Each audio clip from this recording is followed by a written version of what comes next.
जन्नत की मिट्टी जाफरान और कस्तूरी से बनी हुई है और उसके कंकरियां मोती और याकूत की हैं। हवा में नहरें नरमी से बह रही हैं और परिंदे गुनगुना रहे हैं, जिनकी आवाजें खास उसी दुनिया के लिए बनाई गई हैं। और दरख्त महलों से बुलंद और उनका साया इतना बड़े कि घोड़ा उसके नीचे 100 साल तक दौड़ता रहे। फिर एक फरिश्ता आपके करीब आता है, हाथ में एक दुमार रजिस्टर लिए हुए। उसमें आपके लिए जन्नत में मुकर्रर करदा मुकाम दर्ज है और वह कहता है, आओ मैं तुम्हें दिखाऊं कि तुम्हारे रब ने तुम्हारे लिए क्या तैयार किया है। फिर आप अपने दायमी घर की तरफ बढ़ते हो। एक नूरानी नरमक फरिश्ता आपके साथ साथ चलता है और वो कहता है, ये है आपकी मेहनत का सिला, ये है वो वादा जो आपके रब ने आपसे किया था। हर उस आंसू के बदले जो आपने बहाया, हर उस तकलीफ के बदले जो आपने सही, हर उस लम्हे के बदले जो आपने गुनाह की जगह ईमान को चुना। फिर आप ऊपर देखते हो और अचानक रुक जाते हो। एक महल आपके सामने है, फरिश्तों के हाथों से बनाया गया, और ये किराए पर नहीं है बल्कि ये हमेशा के लिए आपका है। फिर आपके सामने खाने के दश्त रखे जाते हैं,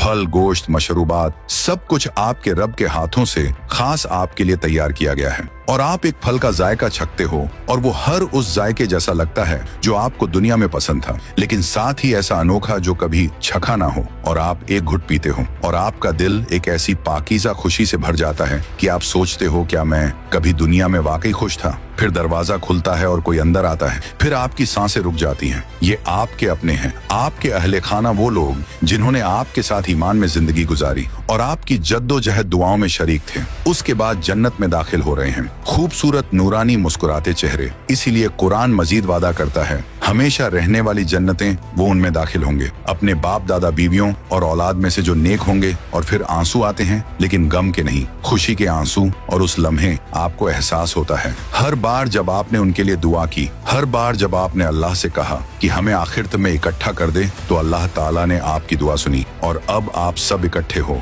हमेशा के लिए। और अगर आप दुनिया में शादीशुदा हैं और दोनों जन्नत में दाखिल हो गए, तो आपका रिश्ता आपकी बीवी के साथ फिर से जोड़ दिया जाएगा, लेकिन इस बार हमेशा के लिए। और ना कोई झगड़ा, ना दिल टूटने का खौफ, ना कोई धोखा होगा, बल्कि सिर्फ खालिस और बढ़ती हुई मोहब्बत होगी। और अगर आपने दुनिया में कभी शादी ना की या सुकून ना पाया, तो अल्लाह ताला आपको किसी बेहतर से नवाजेगा, ऐसे साथी से जो आपके लिए बनाया गया है, जो हर उस तसव्वुर से भी ज्यादा हसीन है जो आपने कभी सोचा हो। फिर वो आपकी आंखों में झांकता है और आपको लगता है जैसे आपका दिल सिर्फ उसी लम्हे के लिए पैदा किया गया हो। फिर आप उसका हाथ थामते हो और एक साथ शौहर और बीवी बनकर अपनी हमेशा की जन्नत की तरफ बढ़ते हो। हर आवाज, हर सरगोशी आपको सुकून देती है, और ना कोई हंगामा, ना कोई अलार्म, ना दुनिया के झंझट, बल्कि सिर्फ सुकून, सिर्फ राहत। और याद रखो, आप एक जगह बैठे नहीं रहोगे, बल्कि आप देखोगे, घूमोगे, उड़ोगे। जी हाँ, जन्नत के लोग परिंदों की तरह उड़ेंगे, बागात, महल्लात, पहाड़ों, ऐसे मुकामात की सैर करेंगे